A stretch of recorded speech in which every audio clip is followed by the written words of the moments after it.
Olá, eu sou Tatiana Maslova, uma brasileira que mora aqui na Eslováquia e é casada com um eslovaco. Eu moro aqui na Eslováquia, vai fazer 4 anos o próximo ano, então eu já tenho uma vasta experiência sobre o país e também sobre como é ter um relacionamento com o eslovaco. Antes de Matei, eu tive também outros relacionamentos com estrangeiros, então eu acho que eu tenho um pouquinho de prioridade para falar sobre o assunto relacionamento com pessoas de culturas diferentes. Se você é curioso e gosta muito desse tema, fique aqui ligadinho no canal porque nós temos muito sobre vida na Europa, morar na Eslováquia e também um pouco sobre a minha vida pessoal e o meu relacionamento. Se você não sabe como fazer essas perguntas ou como participar, tem que me seguir lá no Instagram, porque lá eu sempre abro umas caixinhas de pergunta e daí nós conversamos e temos um papo mais interativo. E são essas perguntas que vocês me fizeram que eu vou responder no vídeo de hoje para matar a curiosidade de todo mundo. Afinal, eu também sempre pensava como era se relacionar com estrangeiro, como era brigar em outra língua e outras coisas que a gente não fica falando no nosso dia a dia. Então vamos lá para as perguntas. Tem várias perguntas super engraçadas e até umas meio duvidosas. Mas eu vou responder porque eu também seria uma pessoa muito curiosa e eu acho que esse vídeo pode ajudar alguém no futuro.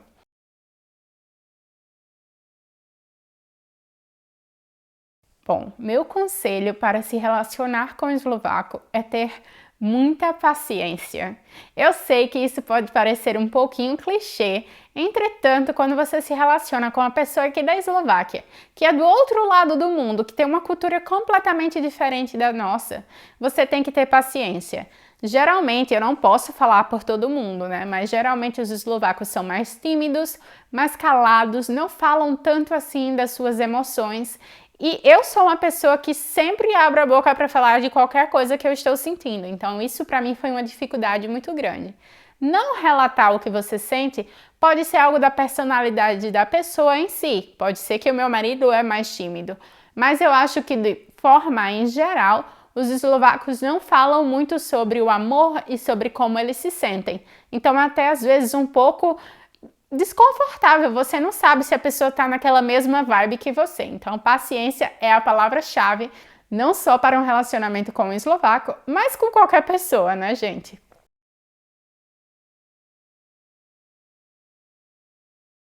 Falando então sobre hábitos, já que se relacionar com uma pessoa de outro país também significa aprender uma nova cultura e aprender novos hábitos, eu diria que o hábito mais estranho de Matei, eu acho que eu já me acostumei com quase todos, mas é que ele não gosta de gritar. Como assim? Isso não é um hábito tão estranho.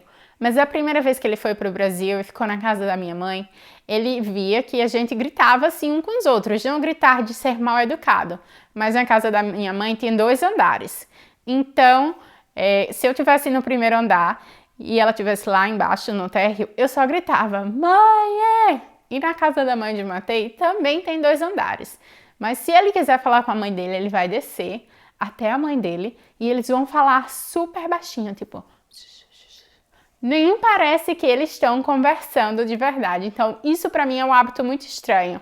Com o passar do tempo eu me acostumei com essa falar baixo e com todas essas coisas de chegar no cantinho, no pé do ouvido da pessoa e falar o que você quer, mas para mim isso era algo completamente anormal.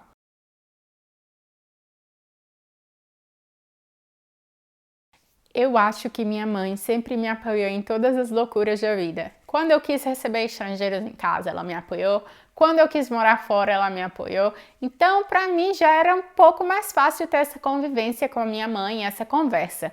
Mas eu acho sim que ela se assustou um pouco em saber que eu ia casar com um estrangeiro e viver para sempre do outro lado do mundo, né? Porque a gente casa achando que vai ser para sempre, torce todos os dias para que seja. Então, ela sabe que eu vou morar grande parte da minha vida aqui. Então ela me apoiou sim, e com relação ao medo, eu acho que nem só ela teve medo, como eu também tive medo, porque querendo ou não, por mais que você converse com a pessoa, você se sinta confortável, você vai estar num lugar estrangeiro. E eu não tinha conhecido a Eslováquia tão bem assim para me sentir confortável e mudar para cá. Eu não conhecia a língua, eu não tinha amigos, então foi realmente confiar em Matei e saber o que eu estava fazendo a escolha certa para estar aqui. Mas eu sempre tive um plano B, C, D, o alfabeto inteiro. Porque se não desse certo, eu tinha o meu dinheiro, eu pegava o pé no mundo e voltava para o Brasil. Eu sempre tive muito claro na minha cabeça que o meu relacionamento era muito importante, que eu amava Matei, mas se as coisas não dessem certo no país, eu não ia me forçar a ficar aqui. Claro que a adaptação foi um pouco difícil, mas tudo balanceado, tudo na medida do possível. Não foi nada extremo, não foi tão difícil assim morar aqui.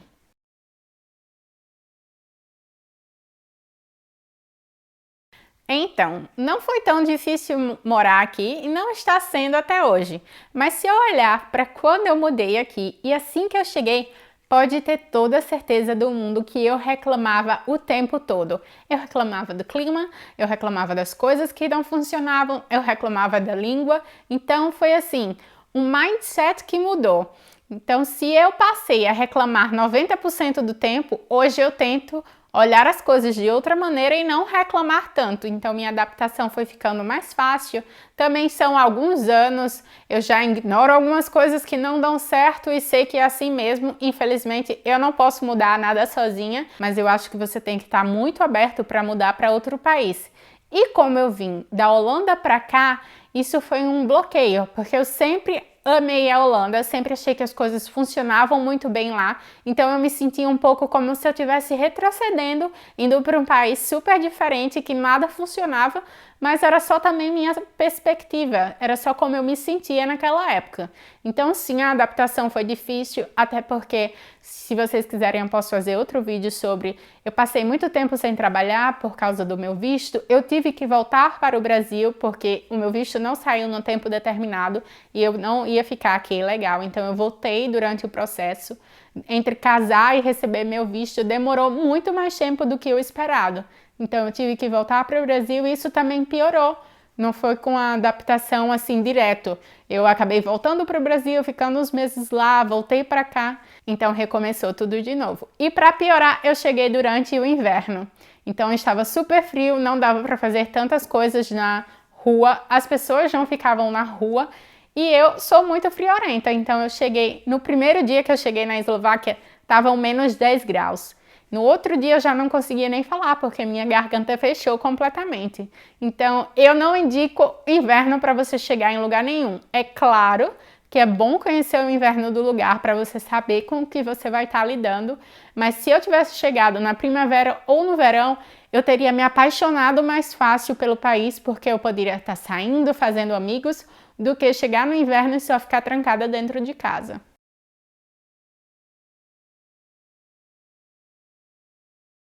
Sobre a minha família eslovaca, foi um pouco difícil, porque assim que a gente chega aqui na Eslováquia, quando você vai pedir um visto, você precisa ter um endereço. Então nós ficamos na casa da minha sogra e eu morei com a minha sogra no começo do meu casamento. Não é nada fácil quando você fala a mesma língua da sogra.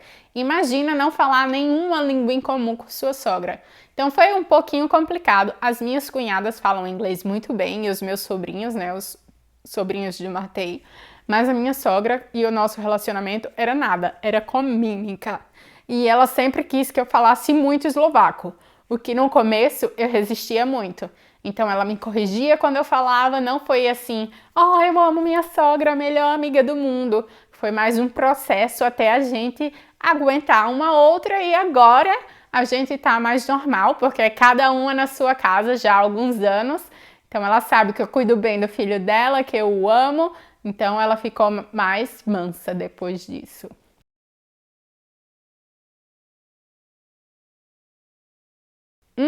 Não rolou pedido de namoro. E o meu pedido de casamento foi muito engraçado porque foi no WhatsApp. Como vocês sabem, a gente namorava à distância, eu morava na Holanda e Matei aqui, então acabou que o meu visto estava para acabar na Holanda, eu precisava voltar para o Brasil e ele sabia disso. Então meu pedido de casamento foi assim, meio desesperado e afobado, foi: pelo amor de Deus, não volta a casa comigo. Foi basicamente isso. Ele disse ainda: se precisar, eu vou para o Brasil só para lhe ver, mas case comigo e volte para a Europa. Então não teve nenhum pedido. Geralmente eu acho que as pessoas aqui na Europa não têm isso de pedido de namoro, é muito uma coisa do Brasil. Só se a menina pedir mesmo, insistir que é da cultura dela, mas você vai ficando com a pessoa, você conversa com a pessoa e você sabe que tá namorando, não tem um pedido oficial de namoro. Mas um pedido de casamento ficou faltando e até hoje eu espero que Matei me peça assim, ajoelhado com milhares de rosas numa praia deserta, o pedido de casamento oficial. Nem que seja quando a gente faça a celebração de 10 anos de casado, mas o pedido ajoelhado vai ter que rolar em algum momento.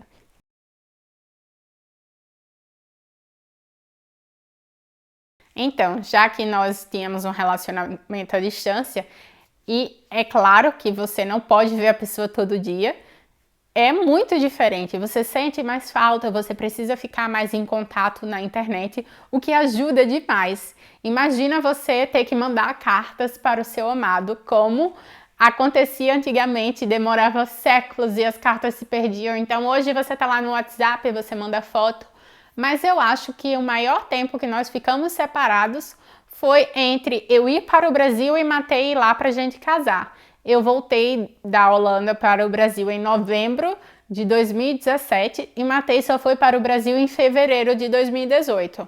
Porque enquanto nós morávamos os dois na Europa, apesar de serem países diferentes, a gente se via cada quase 2 meses, algumas vezes até mais de uma vez no mês, dependia do mês. Algumas vezes, nas primeiras vezes, a gente se via muito perto uma da outra data, mas daí todo mundo trabalha, todo mundo tem uma vida e é muito caro também viajar sempre, então a gente foi espaçando mais. Então, nas primeiras vezes, a gente se via muito frequentemente. A gente se viu pela primeira vez dia 10 de março, ficamos juntos uns 5 dias, depois 1º de abril já estávamos juntos de novo, final de abril já estávamos juntos novamente e depois foi passando mais, ficando aí uma média de 1 mês e meio, 2 meses. Foi o máximo que a gente ficava separado enquanto eu morava aqui na Europa.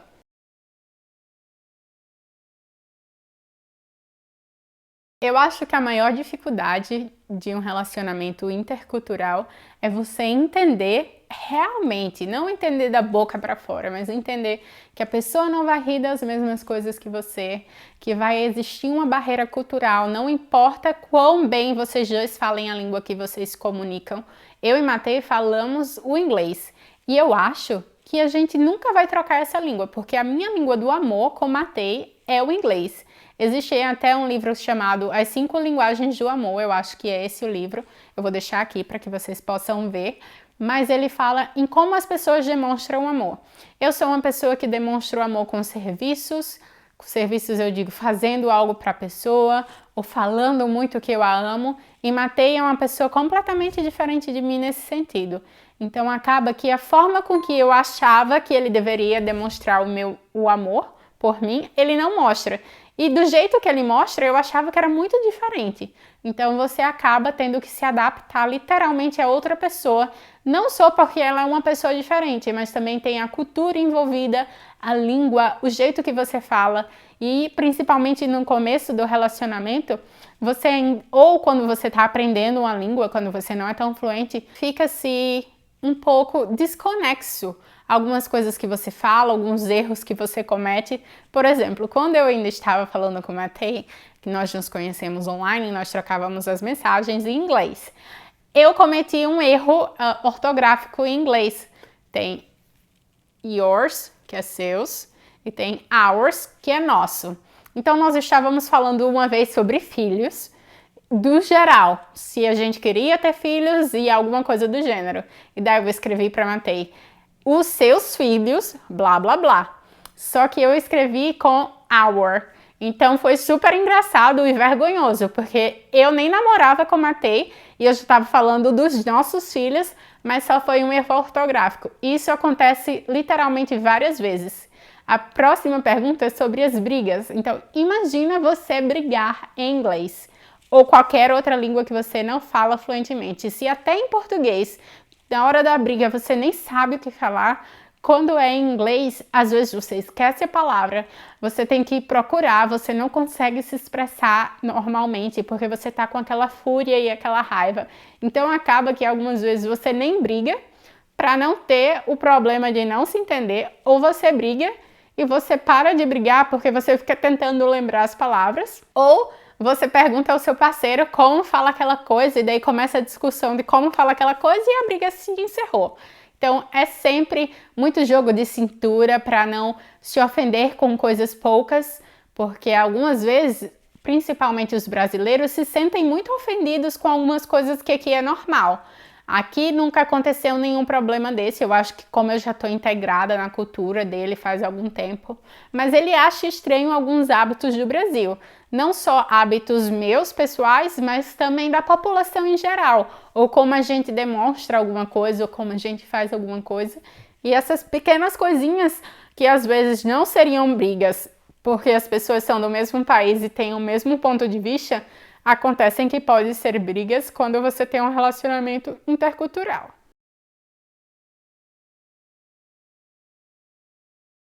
Como nós nos conhecemos, eu já contei um pouquinho nesse vídeo, mas eu vou também deixar um link aqui no canal para que vocês possam saber um pouco mais da nossa história.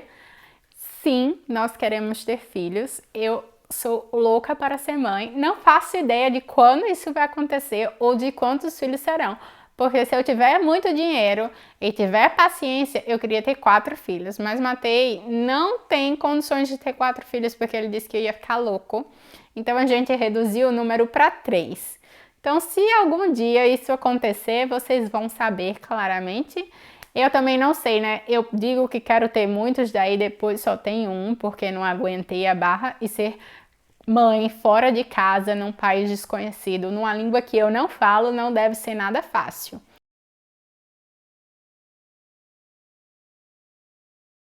Sim, eu gostaria de mudar para outro país, apesar de que agora a Eslováquia é o meu lar, né, com meu marido, eu me sinto muito bem dentro de casa com a Matei, mas algumas vezes que eu preciso sair, eu me sinto bem menos independente do que eu gostaria, por não falar tão bem a língua, ou pelas pessoas me olharem de uma forma estranha, ou não é questão de segurança, é mais a questão de não poder me comunicar e me expressar como eu gostaria. Então, se eu pudesse, voltaria para a Holanda, que é o país que eu sou apaixonada, que eu já morei quando eu era au pair, mas eu penso também que eu teria uma vida completamente diferente agora.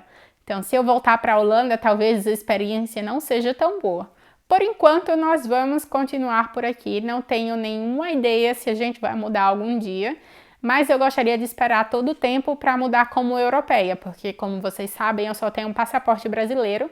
E se eu fosse mudar novamente agora, é um dos fatores que eu não quero, é porque eu teria que entrar em processo, pedir outro visto, ficar um tempo sem trabalhar, e agora eu não me vejo esperando tanto tempo assim novamente. Se eu me mudar como europeia, eu só pego o passaporte eslovaco e mudo, não vou ter nenhum problema com relação ao visto, porque eu serei europeia. Então é muito mais fácil se eu fizer dessa forma.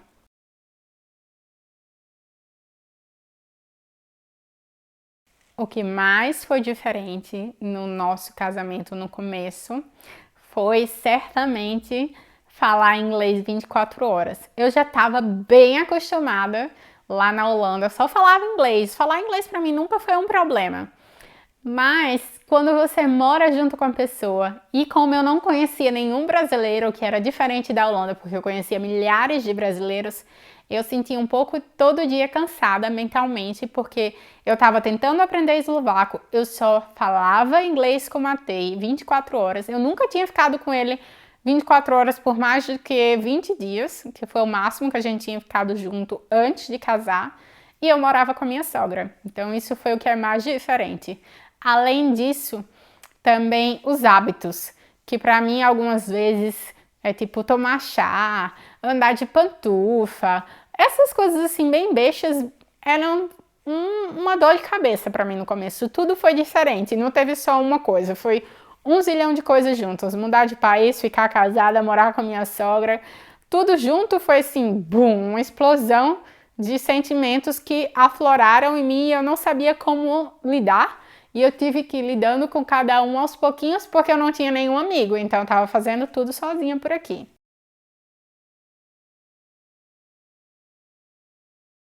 Porque essa próxima pergunta, meu Deus do céu, Eu não sei dos outros eslovacos, mas o meu marido beija com língua. Eu não sei quem perguntou isso, da onde é que tiraram. Eu fiquei assim, Jesus, respondo ou não respondo essa pergunta? Porque quem é que pergunta isso para outra pessoa? Mas sim, existe assim essa fama de que europeus e americanos beijam mal. Eu não sei os outros, mas eu garanti o meu que beija bem. E cada pessoa é uma pessoa. Mas geralmente aqui eles não beijam no primeiro encontro, é mais selinho se acontecer. E o beijo mais caliente, geralmente para as festas ou algo assim, ou se você já quer mais intimidade para a pessoa. Então, os primeiros encontros aqui são super mais leves, não são como no Brasil. E daí as coisas vão evoluindo a passos lentos, a não ser que você esteja lá na balada e já vai para os finalmente com a pessoa. Mas eu adorei essa pergunta e fiquei assim, Senhor, o que é que eu faço agora? Mas é a curiosidade do povo e eu também tinha curiosidade. Não sei se todos os eslovacos beijam bem, mas o meu beijam e vocês também nunca vão saber se ele beija bem porque ele é só meu. Eu acho que depois dessa pergunta eu vou terminar esse vídeo, porque também já deve estar super longo e eu até tô com medo de outra pergunta mais cabulosa do que essa. Mas se você tiver mais alguma curiosidade, deixa aqui nos comentários. Compartilha esse vídeo com pessoas que têm relacionamento com eslovacos ou com estrangeiros ou que só são curiosas como eu era e essa pessoa que perguntou sobre o beijo também. Obrigada por assistirem. Um beijinho, tchau, tchau.